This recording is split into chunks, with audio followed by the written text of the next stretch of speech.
Welcome back to Grimverse History, where we uncover the strange and forgotten sides of history.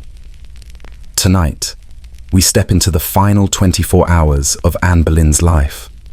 Not the love story, not the legend, but the quiet, chilling reality of what was done to her before the sword ever touched her neck. They say queens die with dignity, but the truth is that dignity was the very first thing taken from her. Before her execution, Anne Boleyn did not meet a swift royal end.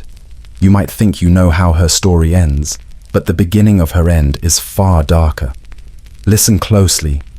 There is a detail everyone forgets, and once you hear it, you will never see her execution the same way again. You stand at the entrance of the tower. You place your hand on the cold iron latch. Somewhere inside, a queen is waiting for death, and she knows it. You push the door open, and the world shifts. Take a deep breath. Let the noise of your day fade at the edges. If you enjoy these nighttime journeys, feel free to like this video, leave a comment, subscribe to my channel, and turn on notifications so you never miss a story. Dim the lights. Slow your breath. Let the story take shape in the dark. Follow the echo of each step. It is May of 1536. Dawn clings weakly to the sky above the Tower of London. And Anne Boleyn, once crowned, once celebrated, is about to face the most unnerving ritual of her life, long before the executioner ever arrives. Her execution was not simply an ending. It was the final act in Henry VIII's campaign to obliterate a woman who had become inconveniently powerful. And the worst part is that this targeting began long before the scaffold was built. By May 19th, 1536, Anne Boleyn had already endured 17 days of imprisonment inside the Tower of London, the same fortress where she had once prepared for her coronation. Just 3 years earlier, she had walked these grounds in anticipation of becoming Queen of England, crowned in a spectacular ceremony at Westminster Abbey. Now she awaited death inside the same walls, suspended in a cruel, repeatedly delayed limbo. Her execution date was announced, then withdrawn, then announced again. You walk across the same stones she once stepped on. The air feels colder here. For a moment, you wonder what she must have felt, knowing each sunrise might be her last. This was not administrative confusion. It was calculated torment. By stretching time, Henry VIII ensured Anne would be forced to live inside her own execution, rehearsing it endlessly in her mind. Each dawn brought the same question: is this the day they kill me? Each night ended without an answer.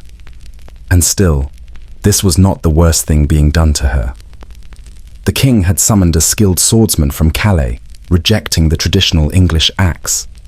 The imported sword transformed the execution into theatre, a performance engineered for precision, spectacle, and psychological dominance.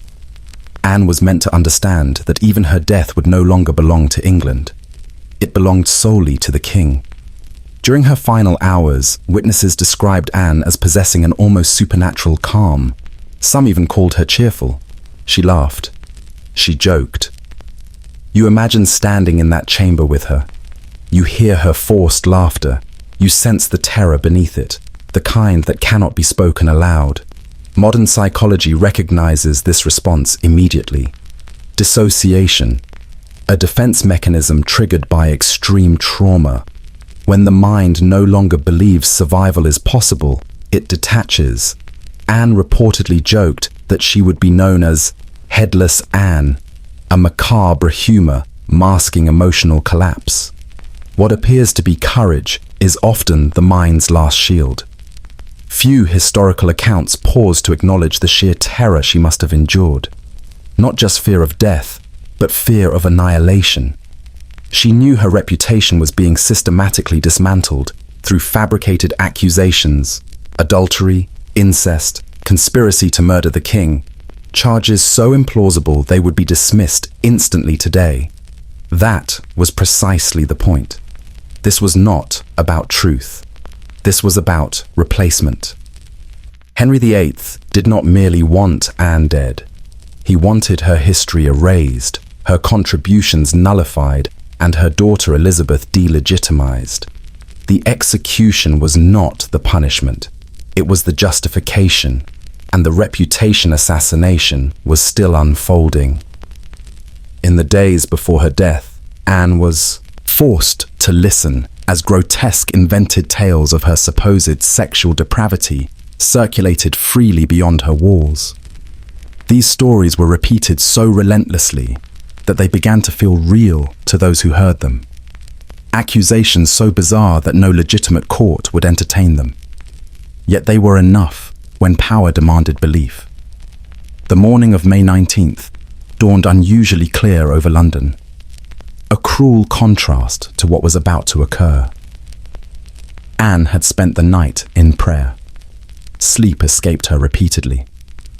Tower records show that at 2 a.m. she requested the sacrament and remained kneeling for hours, clinging to ritual as her only remaining certainty. By dawn, she had been awake for nearly 24 hours. Her body was exhausted. Her mind was fractured.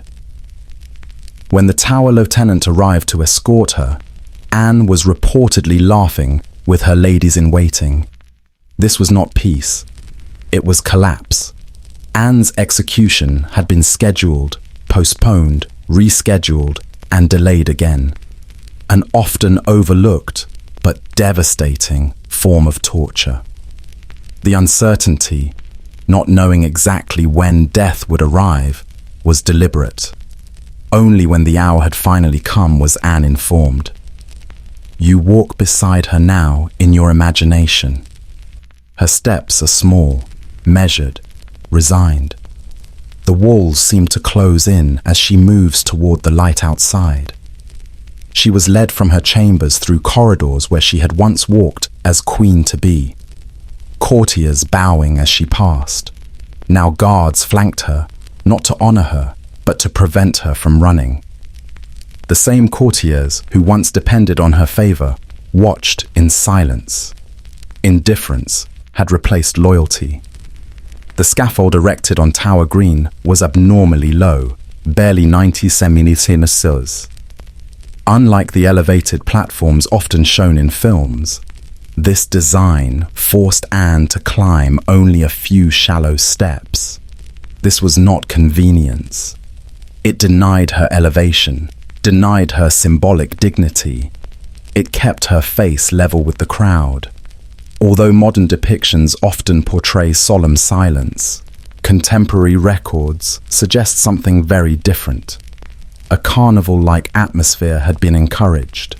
This was public theatre, a warning to anyone, especially women, who might dare to overstep the boundaries of power. Before kneeling, Anne was permitted a final speech, not out of mercy, but because tradition required it. Her words were precise and controlled. Good Christian people, I am come hither to die according to law. This apparent submission was her final act of defiance. By acknowledging the law without admitting guilt, she subtly exposed the illegitimacy of the accusations. You watch her standing there, small against the morning light. Her voice does not tremble. You feel the impossible balance she holds. Obedience without surrender. She would die obedient, but unconfessed. Perhaps most disturbing of all was the king's absence. Unlike other royal executions, Henry VIII did not attend.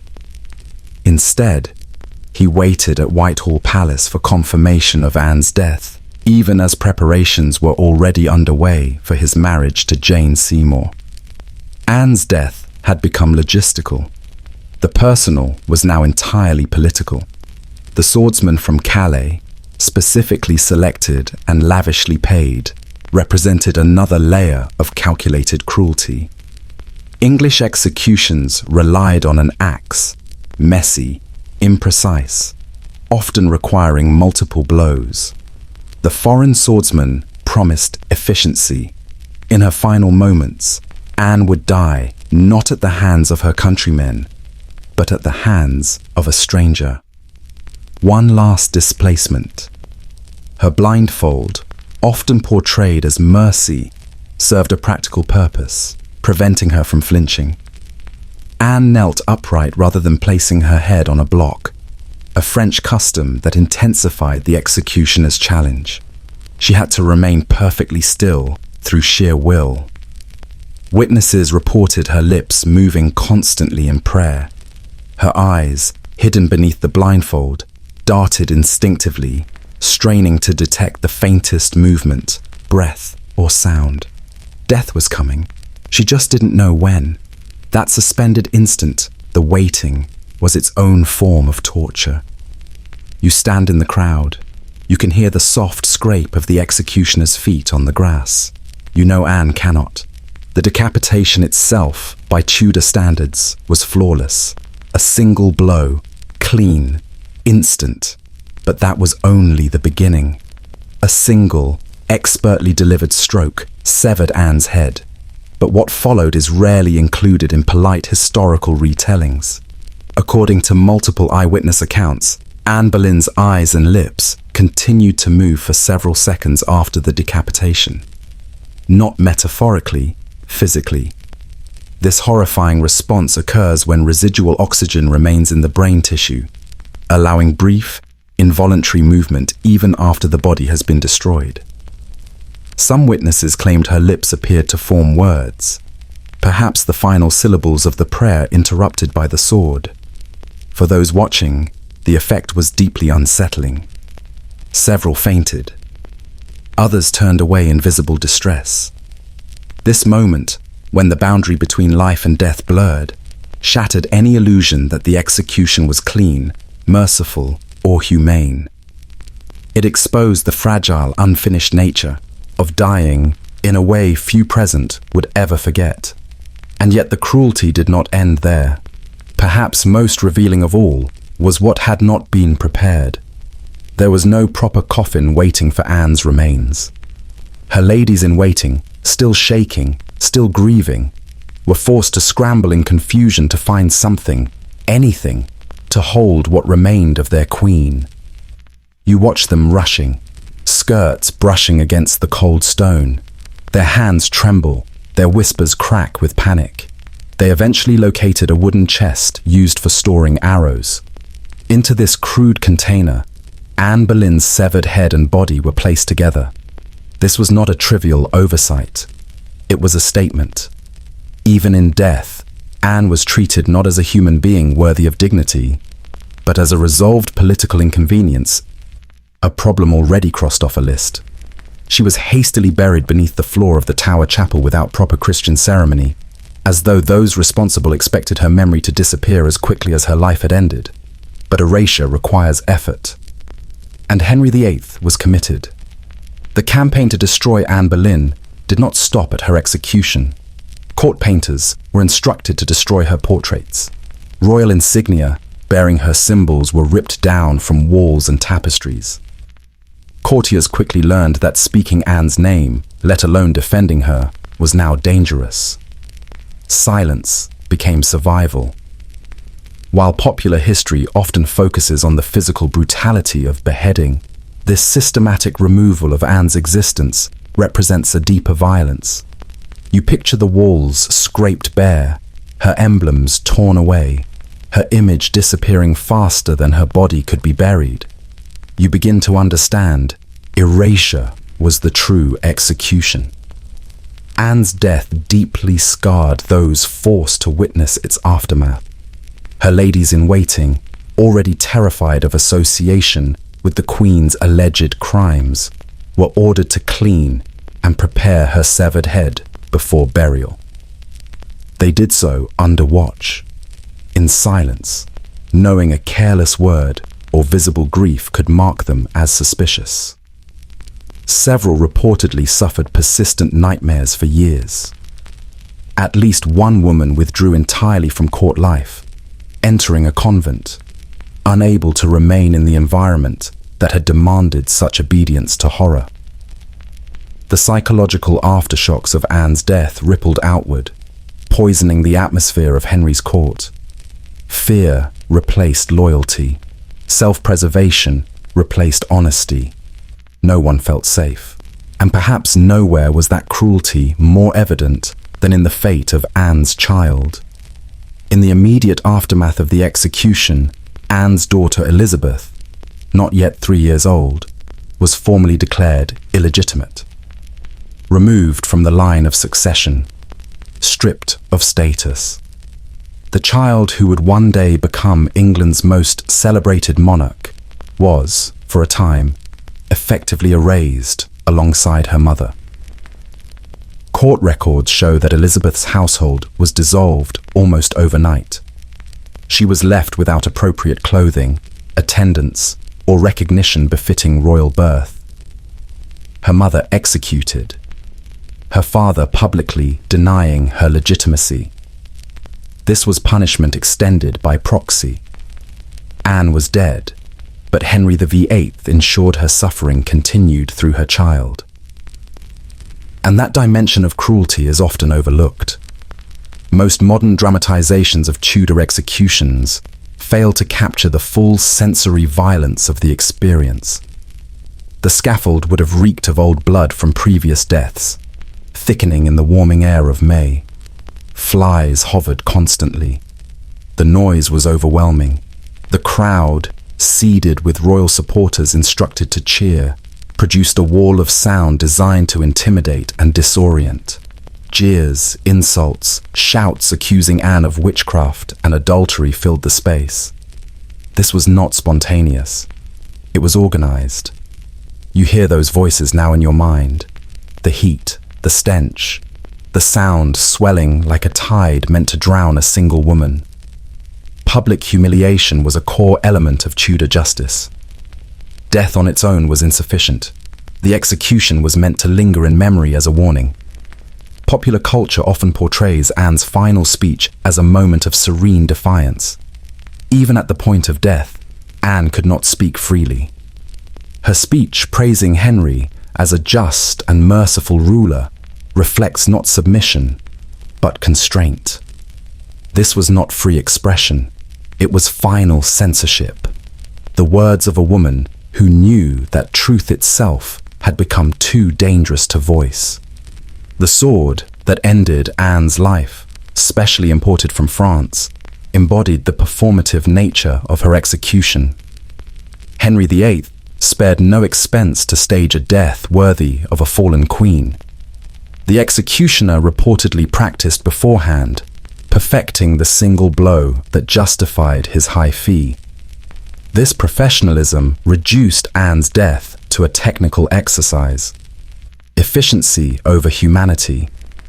Anne was not merely killed, she was processed.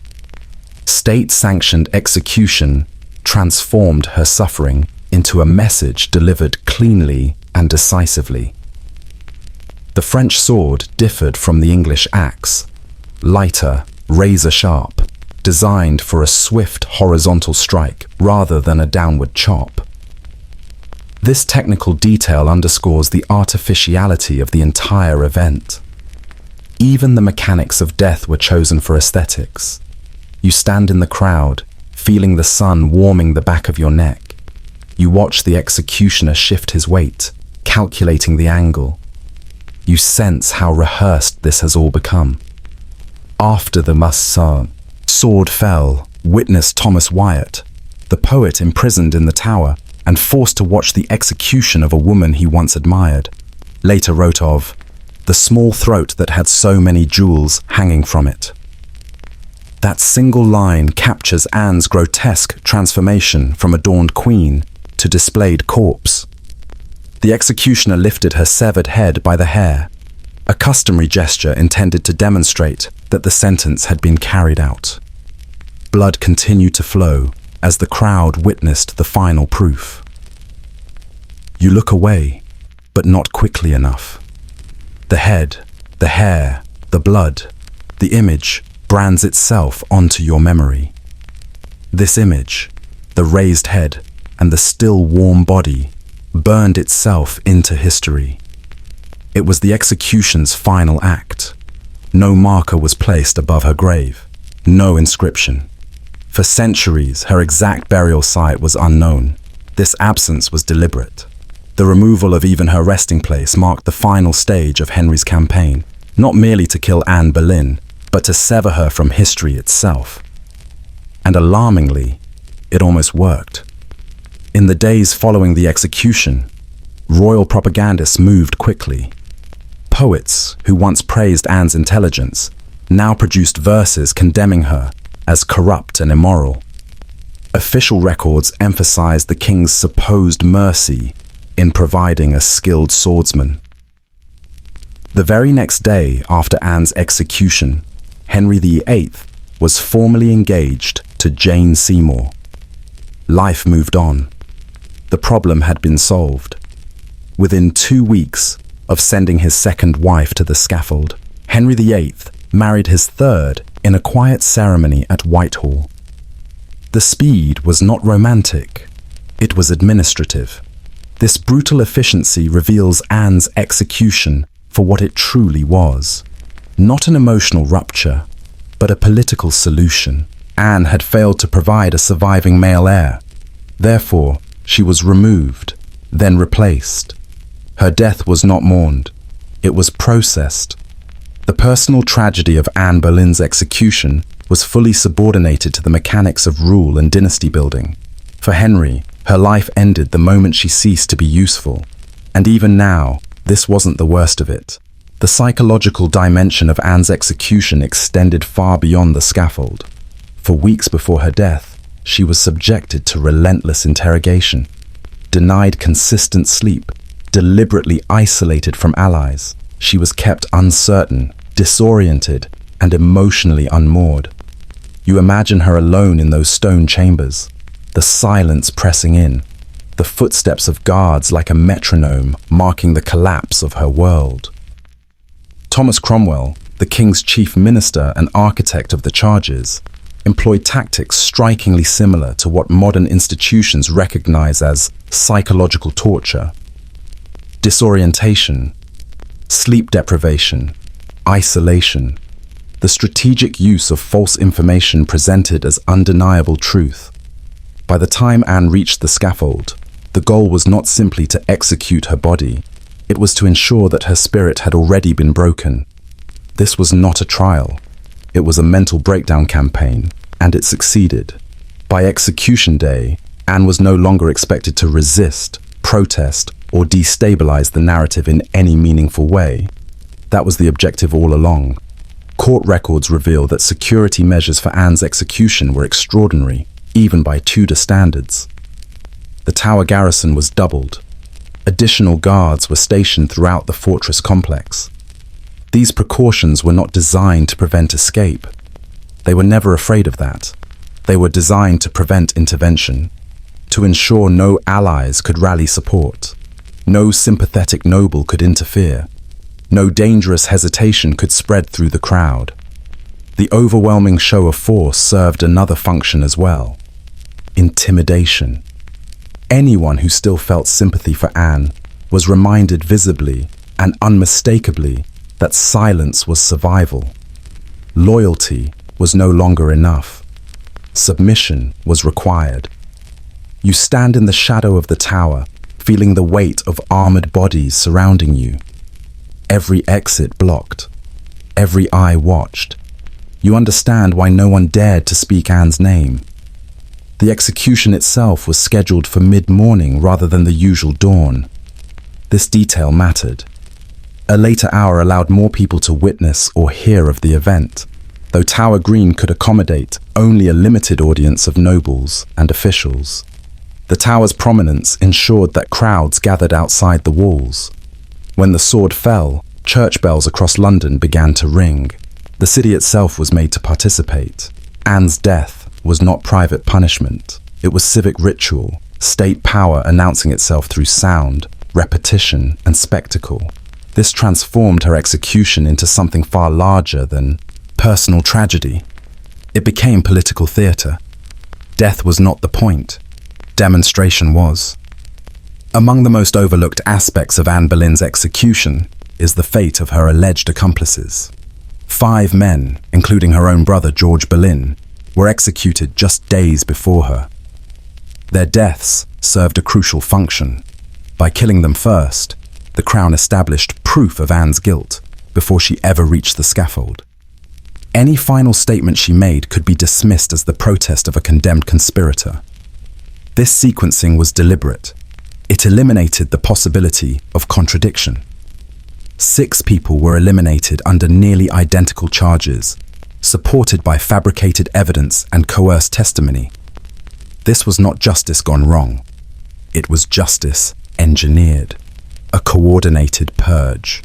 One of the clearest examples of state violence in Tudor England. Comparable not in scale, but in structure, to modern show trials. You picture the sequence now. The men dying first, their blood drying on the wood.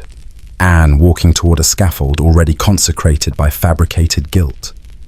Today, Tower Green features a memorial marking the approximate location of Anne's execution.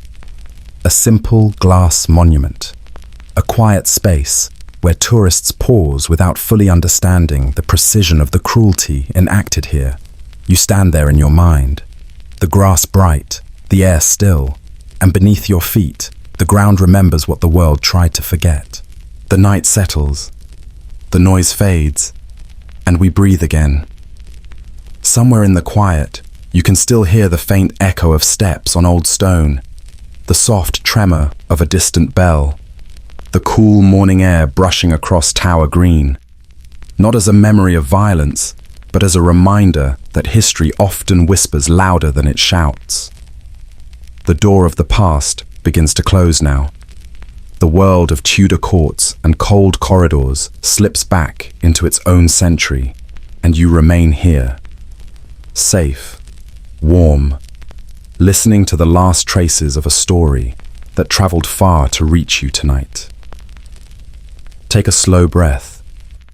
You're back in your own room, your own time, where the only thing left is the soft hum of quiet company.